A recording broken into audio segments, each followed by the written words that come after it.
It is my pleasure to introduce to you all super agent Jessica Nelson. Jessica was an agent here in New Jersey. Hoboken. And moved to the great state of Texas. Took her skills there and just completely started from scratch and is now just absolutely crushing it as one of the top agents in that state. Do me a favor, Jess. Talk a little bit about your journey when you started in real estate, what brought you to it, all of that kind of good stuff. When I first started, you probably don't remember this. I was helping you and Margaret and the golf tournament that they had every year. It's a charity event. Yes. Yes. So I did it every year. That's how we met. And you were at Liberty. Mm-hmm. And I want to say I was running for the Board of Education also at the same time. You were. And I'll tell you why I didn't remember that until now. I went to an event that you had, I believe you were hosting it at someplace downtown. It was at the Clam Place, yes. right? It's famous. Clam Broth House? Yes. Yes. And that's right.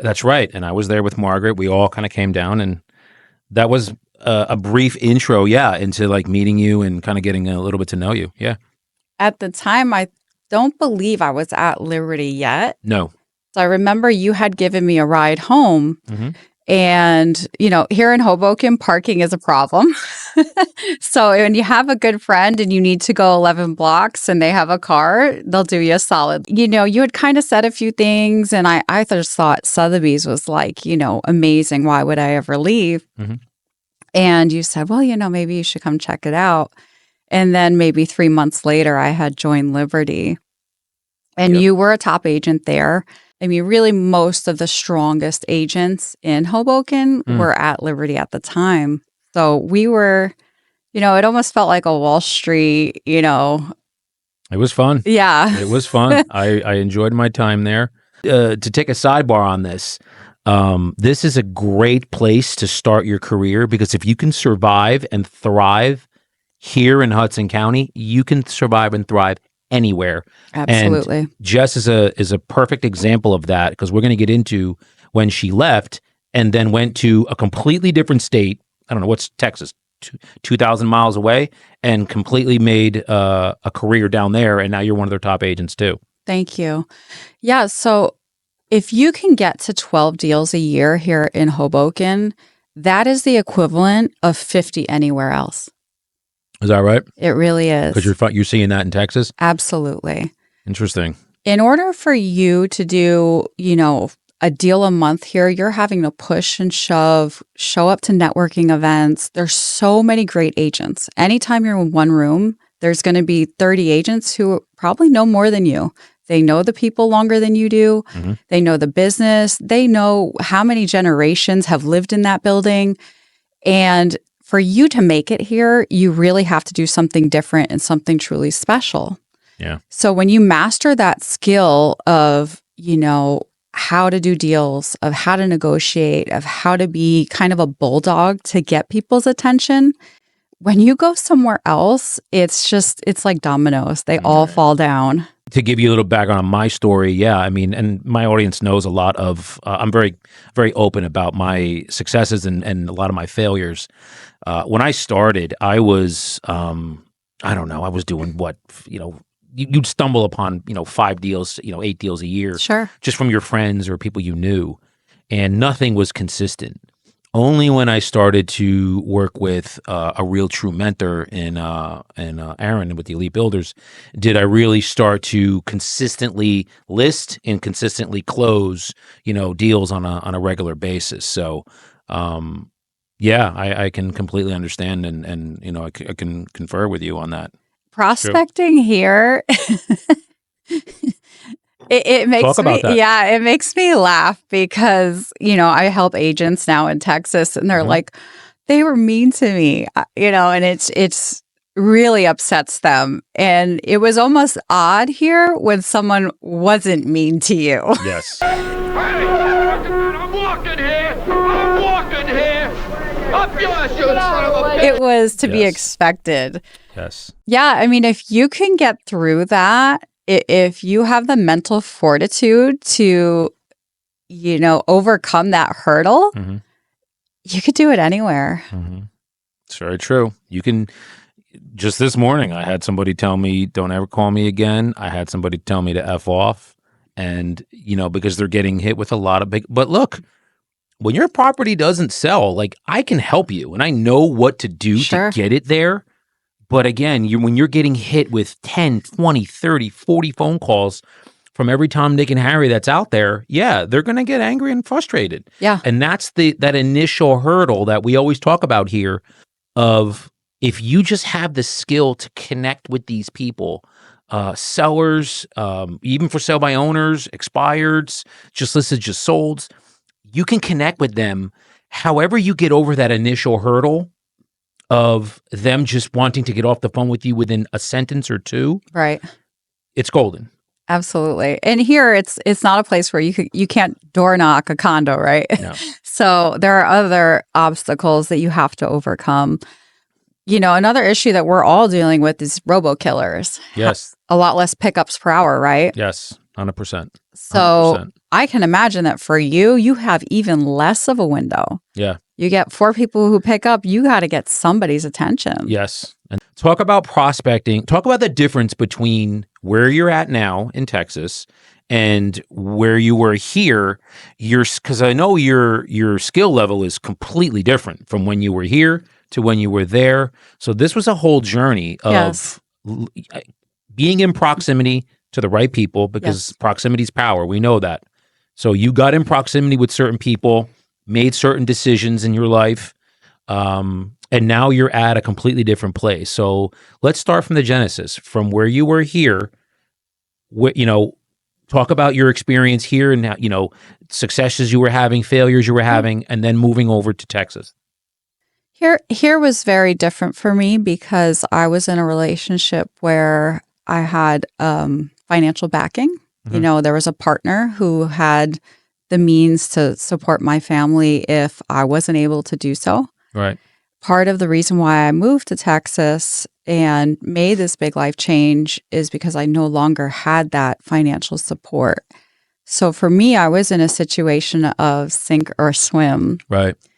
And for any women that are watching this right now, please reach out to me anytime. I'm happy to hold your hand.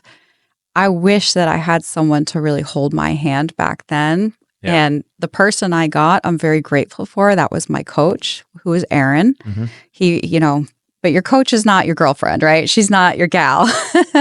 Sure. So moving to this new place where I knew nobody, my family is still in New Jersey. It was a big transition for me to go through that. And what I had to learn was how to overcome objections, how to get people's attention, how to list property. When I was in New Jersey, I was an agent, but I wouldn't call myself a full-time dedicated agent. I was an agent who was learning the business. Okay. Which most people are. What brought you to Texas? Why Texas? Texas seemed to me a wholesome place where you could raise a family and have a nice life without being in the constant rat race of working 24/7 at the expense of spending time with your family. Right. Okay. When you're one parent and one earner, there is some sacrifice that takes place and you cannot get time back. Right. Your children's childhood is gone. You don't get that back.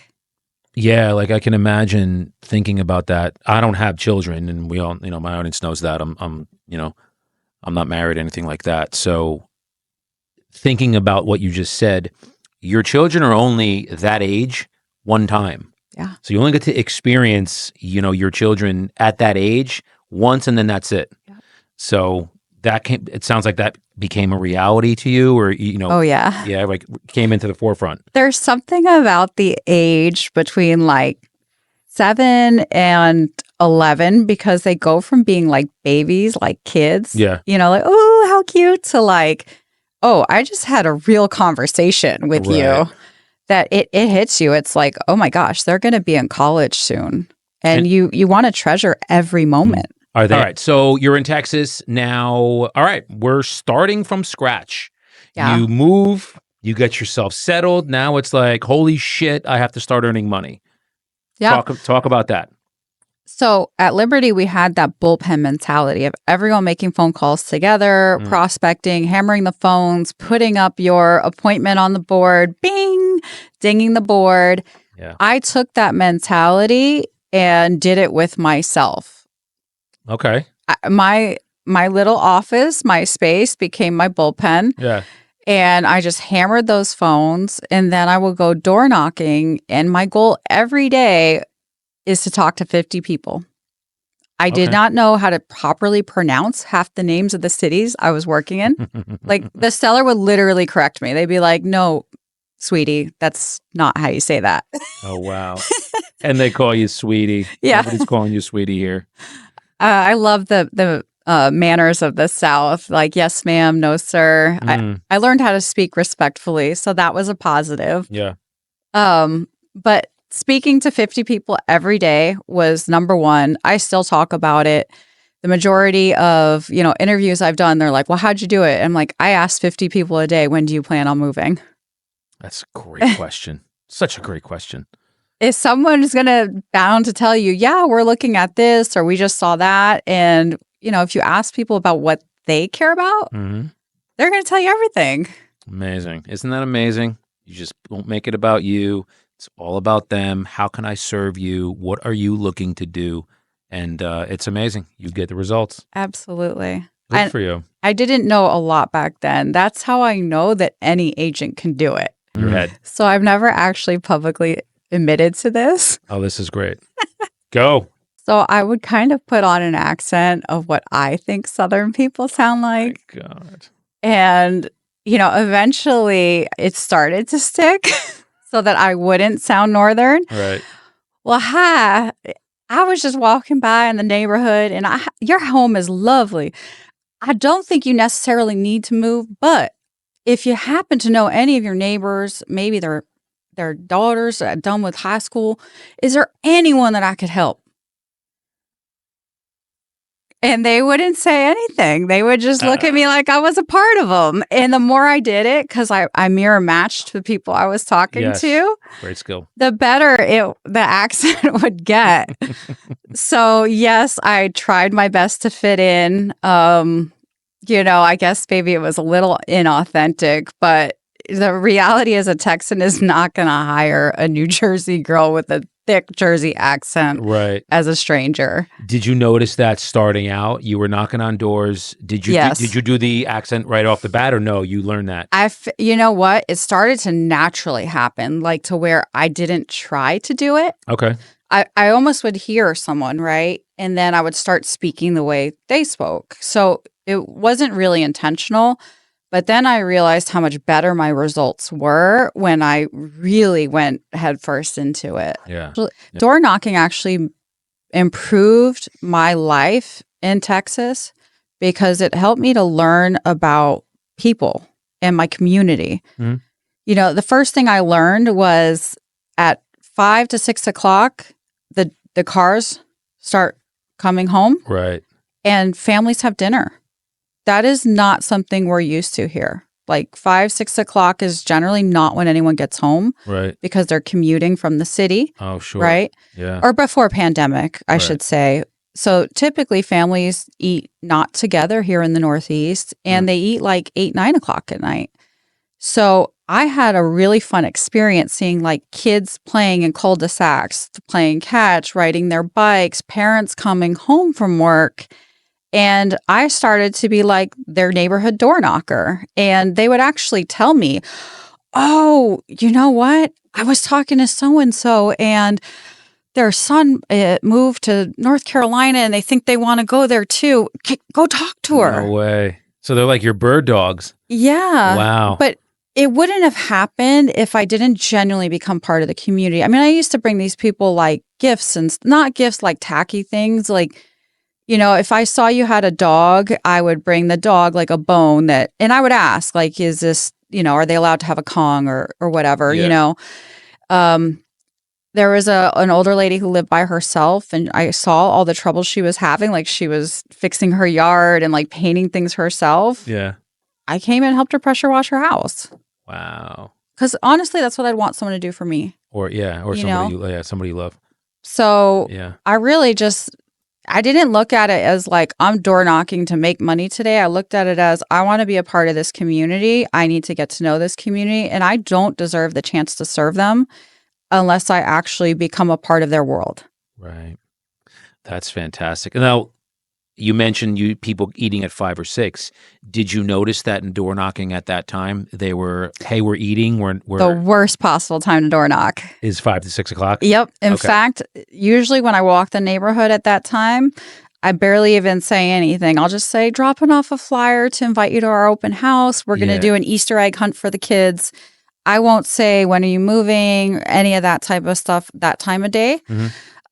The best time to door knock is actually like 12 to 3, because it's the point in the day when people who work from home are kind of taking a break. They want some fresh air. They're happy to see a human face because they've been staring at screens. Yeah. And then like older people who are, watching their soaps, they're really happy to have a visitor. So that 12 to 3 hour typically has been the best time for me. Now you're starting to get people that are interested. You meet with them. Talk about now skill level from Hoboken to skill level in Texas, because I'm going to imagine it's 2 different skill levels. It's 2 different whole mentalities. The priming and prepping of Hoboken made me a killer in Texas. Okay. The negotiating skill level, the ability to truly broker a deal, put a deal together. I mean, it was, I don't want to say it was easy, because that would be downplaying, some really great realtors in Texas. There are some excellent realtors. It's just, we are so sharpened up here. Like, before we even take a listing, we're typically looking for buyers first, so that seller knows that we're not wasting their time or they didn't make a mistake on us. Right. And that's not a mentality that Texans have, right? Their mentality is, we'll put it on the MLS and see what happens. Oh. For the most part, right? Okay. They also don't have dual agency. So they are typically never going to work both sides, right? Well, let's talk. Oh, hang on. This is a great point. So let's talk about that. You said they don't do dual agency. Explain what dual agency is and why they don't do it there.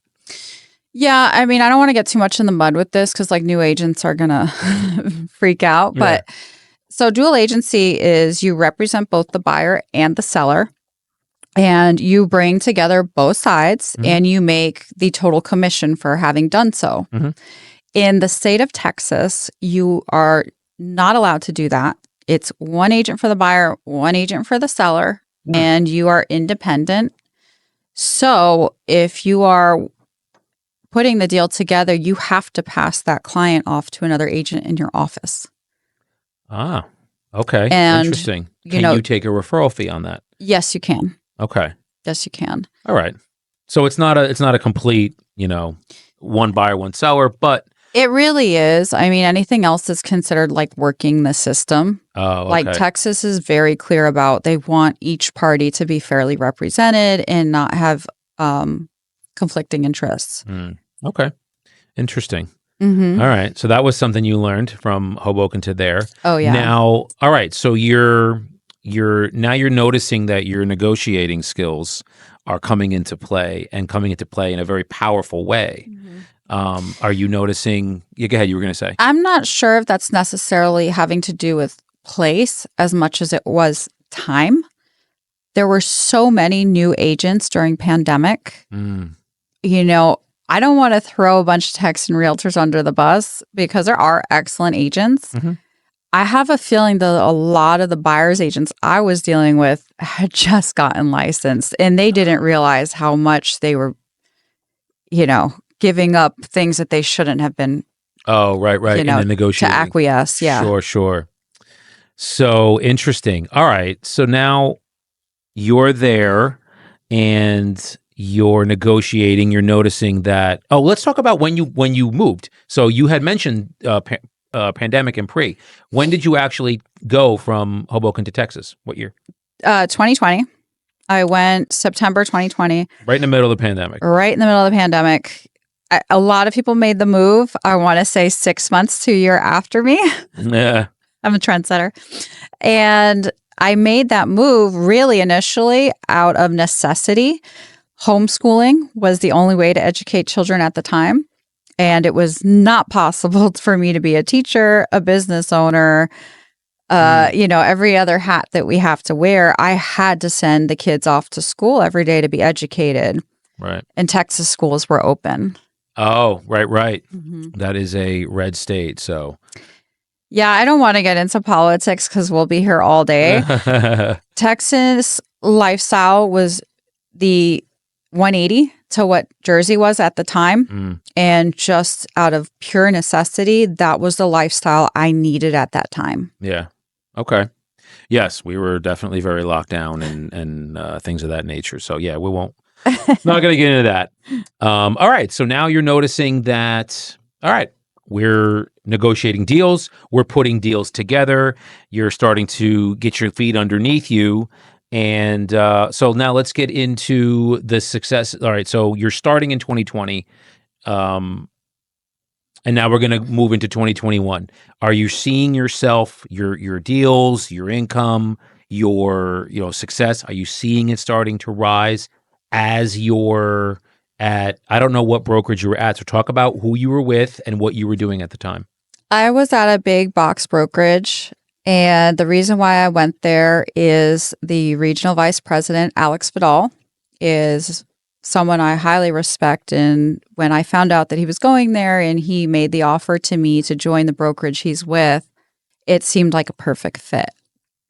Some things happened, and what I learned about big box brokerages and traditional brokerages, for the most part, it's very difficult to truly form a team and create a legacy when so much money is taken from the brand. Okay. So if you, Dan, decide, hey, there's someone following you that's like, I really want to work with Dan. I'm new, I'm eager, and Dan knows what he's doing. Can I mentor with Dan? At a lot of those brokerages, he's going to pay 30% to the broker. He's going to pay a monthly fee. And then, like, Dan's time isn't free. Dan needs to get, let's say, 20%, right? And that's probably a lot less than you deserve to be paid. Right.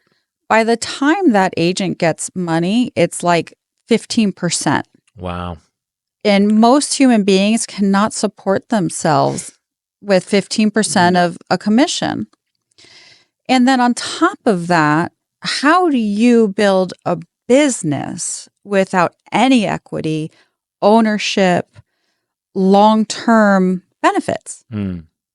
So I was building a house on quicksand at that point in my career because I had these wonderful agents who were hardworking, loyal. They wanted to do anything I told them to do, but they couldn't make any money like that. And when you say big box brokerages, explain what you mean by that. The big brands. When you talk about like the Weichert, Century 21, Sotheby's, Better Homes and Gardens, Berkshire Hathaway, probably even Keller Williams now too is in that because they do have franchise fees and some other stuff. Basically any brokerage that isn't EXP. Real is similar to us, and I think there's some others that have the benefits that EXP has. Yeah. But when I say big box, I'm talking about traditional brokers that you do not have any ownership, you do not have any equity in the company, and the only money you make is from your commissions earned, which you're going to pay them a significant portion of. Right. So earned income is it. That's it. And these are brick and mortar companies that have actual office space that they got to pay for each month, which are tens of thousands of dollars a month. Is that, so we're talking. Yes, exactly. Okay. And in those places, I'm not saying anything wrong about them. Like if you're a new agent and you're getting excellent training, that's probably a great fit for you. Yeah. But for brokers who know what they're doing, that is not a sustainable long-term plan. So you're noticing that. So you're at the different brokerage now. You've left Hoboken. You're in Texas. You're in one of those brokerages. You're noticing the difference in income. You then say what? I could not build a team in the structure I was in. So I chose to go to EXP. And now I have a wonderful group of humans who are helping other humans in Texas, and they're making great money, and we're building. Awesome. Awesome. And when you say we're making great money, talk about the differences between what you had and what you're getting now with being an elite builder as far as passive, stock, all that other good stuff. So I feel like every day I learn new benefits. It's an experience. Mhm. When someone first told me about EXP, my face looked like I was sucking on a lemon. I was like, no way, no how. Because, and this is probably going to be so silly to you, the letters EXP, and you're a prospector. What do they stand for? Good question. I don't know. I should know that, huh? What's one of the biggest categories you're calling? Not FISBOs. Oh, expired. Expired. Oh, interesting. So I had this mental block. I was like, I'm not an expired realtor. I'm not going to go work for Expired Realty. Oh, wow. So whenever anybody had talked to me about it, I was just completely like, no way. Mm-hmm. And then somebody who had influence on my life sold their business, Yes. their office, Yes. to go join the company. And I kind of said, hold on a minute here. Maybe there's something I'm missing. Mm. And what's the quote he always says? The most expensive thing is a closed mind. Mm-hmm. I believe that. That's what this person always says.